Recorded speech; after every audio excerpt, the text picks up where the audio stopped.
Hi friends, Kishan Das, Shivathmika Rajasekhar main leader நடிச்சிருக்கிற ஆறாமலை படம் எப்படி இருக்குன்னு பார்ப்போம்.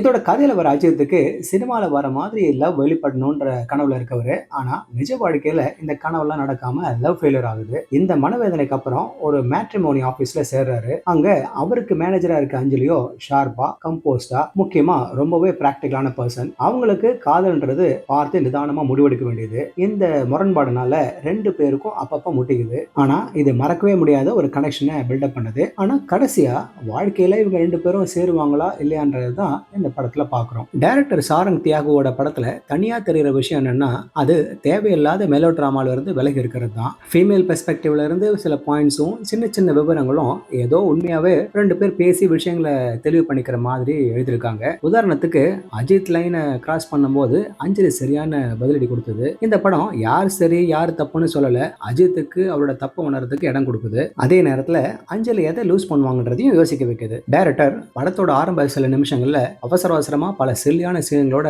எடுத்துட்டு போறாரு. ஆனா ஹீரோ எப்ப பொறுப்பா வேலையில சேர்ந்தாரோ அதுக்கப்புறம் படிப்படியா ஒரு சுவாரஸ்யமான ஸ்டேஜுக்கு வருது. அங்க ரெண்டு முக்கியமான பிளாட் பாயிண்ட்ஸை எஸ்டாப்ளிஷ் பண்ணிட்டு ஒரு சாலிடான கான்ஃபிளிக்ட்டை இன்டர்வல் பிளாக்ல வைக்கிறாரு. ஒரு நபரை புரிஞ்சுக்கிட்டு அன்கண்டிஷனலா லவ் பண்றதுதான் ஒரு ஹெல்த்தி ரிலேஷன்ஷிப்புக்கான வழின்னு இந்த படம் சொல்ல வருது. சில இடங்கள்ல கமர்ஷியலா இருக்க ட்ரை பண்ணது, அப்படியே எமோஷனல் விஷயத்தையும் டச் பண்ணது. ஆனா கதைக்கு சரியா இருக்க மாதிரி பாத்துக்குது. மெயின் இடங்களுக்கு நடுவுல இருக்கிற கெமிஸ்ட்ரி ஆர்கானிக்கா இருக்கு. கிஷனுக்கு பெஸ்ட் ஃப்ரெண்டா வர ஹர்ஷத் கான் ஃபன்னாவும் மிஸ் பண்ண முடியாதபடியும் இருக்காரு. ஃப்ரெண்ட்ஷிப் சீனுங்கள்லாம் லைவ்லயே அமைஞ்சிருக்கு. பெரும்பாலான ரொமான்ஸ் படங்கள் இருக்க மாதிரி பிரேக்கப்க்கு அப்புறமா சிகரெட் தண்ணின்னு தண்ணி அழிச்சுக்கிற முடுக்குல கதை போகாம தள்ளியே நிக்குது. இந்த மாதிரியான விஷயங்கள் தான் படம் நமக்கு ஒரு டிஃபரன்ஸை காமிக்குது. இதுல வர கேரக்டருங்க சில நேரங்களில் கன்ஃபியூஸ்டா ஃபன்னியா இருந்தாலும் எப்பவுமே ஜெனியூனா இருக்க மாதிரி அமைச்சிருக்காங்க. இயல்பான comedy, light hearted approach, STR voice ஓவர்னு ஒரு சர்ப்ரைஸோட படம் பிளசண்டான வாட்சாவும் அமைஞ்சிருக்கு. சரி, இதுல எல்லாம் நல்லா இருக்கேன்னு பார்த்தா இந்த செகண்ட் ஹாஃப்ல